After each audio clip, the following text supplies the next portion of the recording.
Bonjour! Aujourd'hui dans cette vidéo, je vais vous faire une présentation de plusieurs objets. J'ai ici un bac et je vais vous faire une présentation de mes cartes d'extension. J'ai vraiment beaucoup de cartes d'extension, j'en ai accumulé quand même beaucoup et elles ne sont même pas toutes dans cette boîte. Donc, je vais commencer par celles qui sont pas dans la boîte. Donc, on va retirer la date, voilà. Donc, ici, les cartes ne sont pas vraiment triées, donc vous allez les avoir dans l'ordre qui vont apparaître. Donc, on a ici un modem en port ISA 16 bits. Voilà. Un modem, tout ce qu'il y a de plus classique qui se branche en configurant un port COM. Voilà, il utilise une puce Rockwell. Donc, voilà. J'ai ici une carte Internet de chez je ne sais pas trop qui. On a écrit SMC ici, mais ça, je sais pas si c'est la compagnie, mais on a une puce Realtek, donc RTL 8029 AS, donc une petite carte 10-100 mégabits seconde en PCI. On a ici un modem, un autre en PCI cette fois, avec un chipset US Robotics modèle USR 90-12. Un autre modem, voilà, modem de chez US Robotics. Vous voir que lui est assez différent. La puce est une AD187JS. Donc, petit modem. 3 com d'ailleurs, j'ai oublié de le préciser. Donc, voilà. Donc, je vais ici placer la caméra pour que vous puissiez voir de plus près, parce que je me rends compte que avec la magnifique résolution VHS, c'est beaucoup trop loin pour que vous puissiez à peu près bien voir. Donc, voilà. Ensuite, on a une carte vidéo, S3, pardon, Trio 64V, avec 2 mégaoctets de mémoire vive, carte PCI bien entendu, avec port VGA seulement. Donc voilà, une petite carte de test. J'ai ici une carte, un port parallèle en PCI fait par Lava Computers, fabriqué au Canada. Utilise une puce Xilinx modèle XCS05. Donc voilà. C'est une puce qui semble avoir été faite en... je suis pas trop sûr. Il n'y a pas vraiment de date. Peut-être... non, je vois pas de date. Donc voilà, une date inconnue. On a une carte graphique. Hop. Laissez-moi la retourner pour que je puisse voir c'est quel modèle. Donc il s'agit d'une ATI HD 2600 Pro avec 256 mégaoctets de DDR3. Malheureusement, cette carte ne fonctionne pas si je me souviens bien. Donc il faudra probablement que je fasse le test de la mettre dans le four. Mais ça, ce sera pour une autre fois parce que je n'ai pas nécessairement l'équipement pour faire quoi que ce soit en ce moment. Et je viens de retrouver une clé USB que j'avais perdue. Vraiment, je perds vraiment mes choses trop facilement. Ici, on a une magnifique carte. Malheureusement, elle ne fonctionne pas. Il va falloir que je lui réserve peut-être le même traitement de la passer au four. Il s'agit d'une Radeon 9800 Pro de 128 mégaoctets. J'aurais adoré mettre cette carte dans mon Pentium 3, mais malheureusement, elle ne fonctionne pas. Donc, elle va rester de côté parce que je veux la garder. C'est quand même une belle pièce de collection. Puis aussi, elle aussi, je vais lui réserver le traitement de la mettre dans le four, juste pour voir si ça va fonctionner. Mais comme je l'ai dit, je ferai pas ça avant un long moment à mettre ça dans le four, parce que je suis pas... de un, j'habite c'est pas ma maison ici, j'habite chez quelqu'un, puis de deux, je crois pas qu'il va apprécier que j'utilise son four pour faire ça. Ici, on a une carte Internet Intel Pro 100S Desktop Adapteur, donc c'est une carte 100 mégabits seconde en PCI.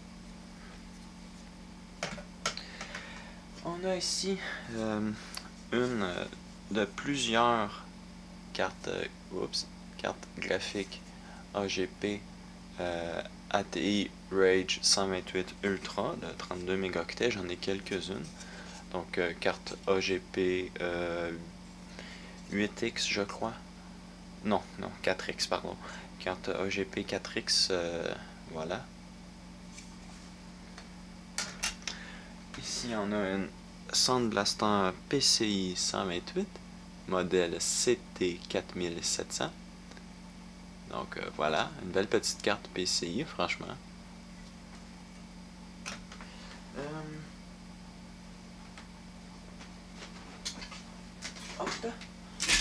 Oups.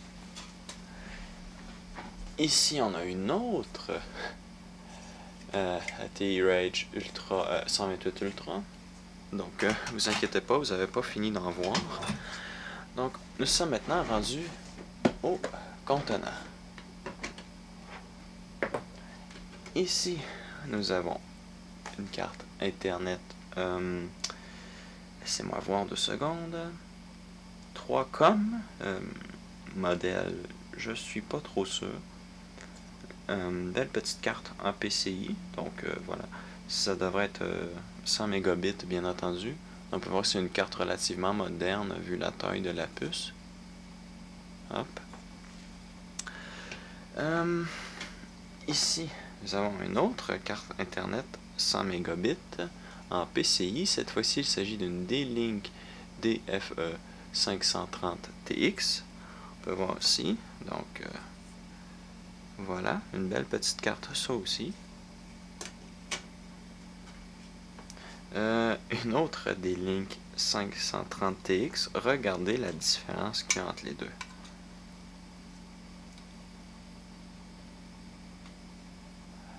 C'est pas très semblable. Mais j'utilise... Ici, on a la puce DL130A et ici, on a la puce DL130. Donc, celui-ci doit être plus vieux. Oui, celle-ci date de 99, celle-ci date de 2001.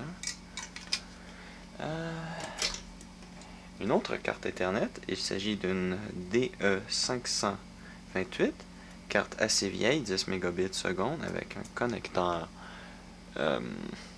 j'ai oublié, ça me sort de la tête, pourtant je connais très bien ce nom-là, en PCI, donc voilà,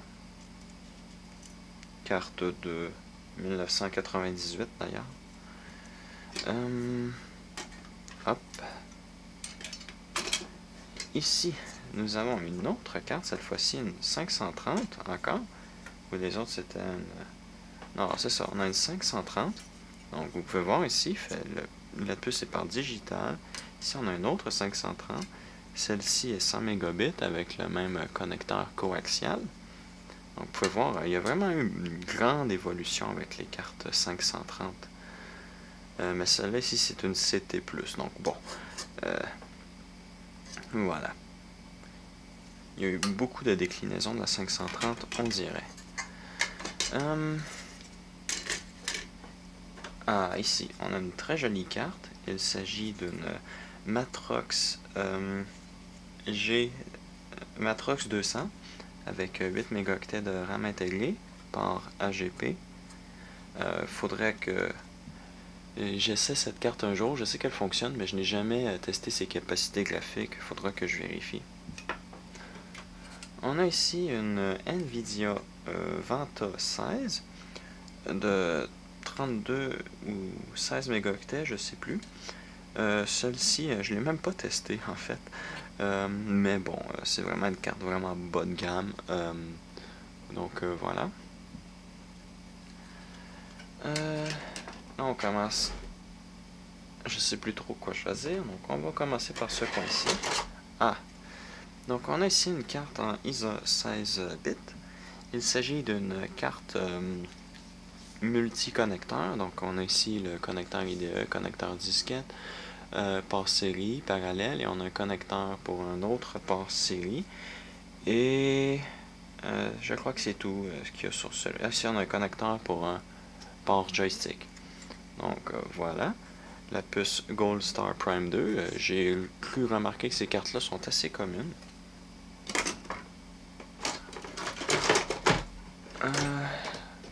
On reste... Oui, et voilà, on reste toujours dans le port ISA 16 bits.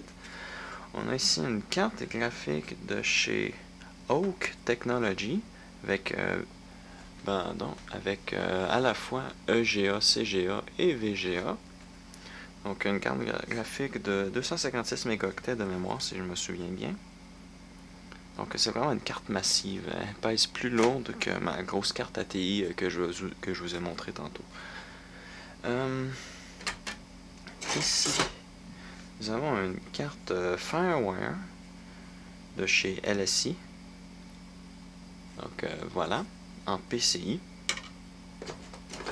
Ceci c'est une carte dont l'utilité est assez limitée. Une carte de chez... Il n'y a pas de nom de constructeur. Ah, ben, StarTech, voilà. C'est une carte avec deux connecteurs en série pour un PCI. Ici, nous avons une magnifique carte son cristal. Donc en PCI, voilà, avec le port manette et les connecteurs son. Donc une carte assez commune, voilà. Pas grand chose à en redire, si ce n'est qu'elle fait son travail sous Windows 98, donc c'est pas une carte MS-DOS. Donc, ceci, c'est les connecteurs en surplus pour la carte multi-connecteur, donc voilà. Ici, on arrive dans du moderne. On a une Sound Blaster X-Fi, Extreme Fidelity. Donc voilà, en PCI. Donc j'ai jamais vraiment essayé cette carte. Faudra que je la teste un jour. Je sais pas trop quoi en faire vraiment. Ici, nous avons une ATI, mais cette fois, c'est une Rage 128 Pro, pas Ultra. Celle-ci n'a que 16 mégaoctets de mémoire vidéo. Ici, on a une autre ATI Rage. Cette fois-ci, c'est une 128 Ultra. Là, ici, on a une des vieilles cartes 3D. Ici, on a une ATI 3D Rage 2C. Voilà. Donc, une belle petite carte AGP avec 8 mégaoctets de mémoire. Ici, nous avons une autre 3D Rage 2C. Voilà, fait par quelqu'un d'autre, on dirait. Celle-ci, je crois qu'elle a que 4 mégaoctets de mémoire vive, donc oui, c'est vraiment pas beaucoup. Nous avons une ATI Rage XL avec 8 mégaoctets de mémoire vive. Ça, c'est vraiment une carte très bas de gamme. Donc voilà, je l'ai pris parce que pour compléter ma collection de 3D Rage, je les ai presque toutes. Nous avons une de mes nombreuses TNT2. TNT2 de base avec 16 mégaoctets de mémoire vidéo. Belle petite carte. Franchement, très stable, très puissante, très recommandable. Et une seconde.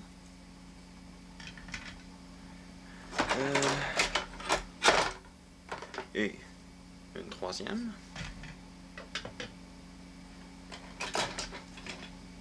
Et une quatrième. Et une cinquième. Non, je blague. Mais c'est presque la même chose. C'est une ATI. Pardon.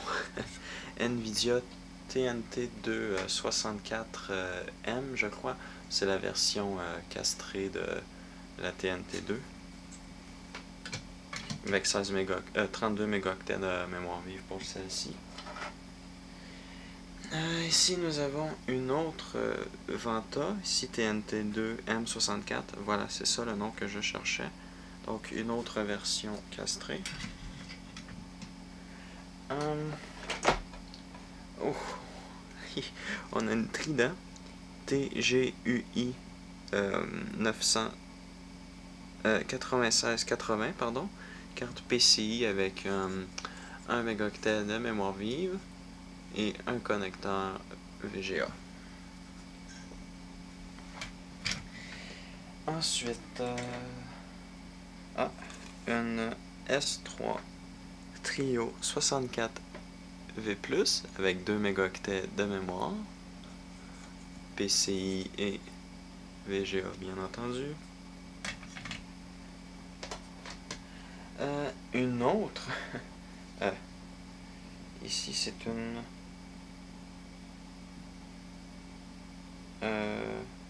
je sais pas trop, je crois que ça, si c'est une... Je sais plus en fait. C'est une ATI de 32 mégaoctets, mais j'arrive pas à trouver c'est quelle référence. Donc voilà. Une ATI de 32 mégaoctets, la mémoire est à l'arrière. Carte AGP. Ah, ça ici, si je me souviens bien, c'est une Nvidia GeForce 3. Elle fonctionne plus ou moins. Elle me donne des erreurs mémoire dans Windows 98. Je sais pas si c'est parce que Windows 98 ou les pilotes sont mal faits pour cette carte. Je ne l'ai pas testé sur une autre machine. Elle a 64 mégaoctets de mémoire vidéo. Ici, on a une carte PCI Express. Il s'agit d'une, je sais pas du tout, c'est une carte propriétaire d'elle.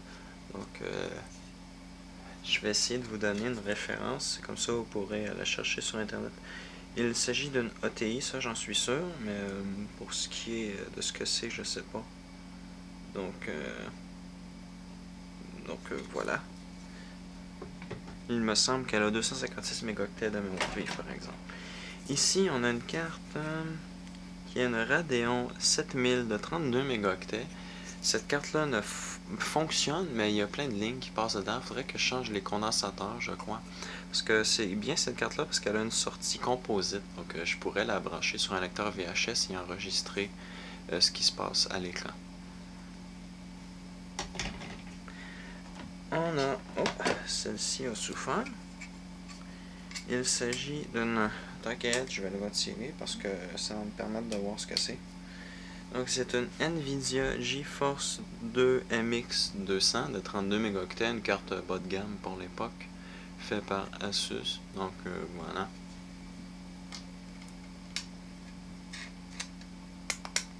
Et la dernière que j'ai de libre, parce qu'il faut savoir que j'ai d'autres cartes, mais qui sont dans mes ordis, donc voilà. Oh. Bon, ben, la dernière, c'est une que je vous ai déjà montrée, la carte Internet 3Com. Donc, voilà. Merci d'avoir écouté cette vidéo, en espérant que vous avez apprécié voir un petit peu les cartes d'extension que j'ai dans ma collection. Donc, merci et à la prochaine.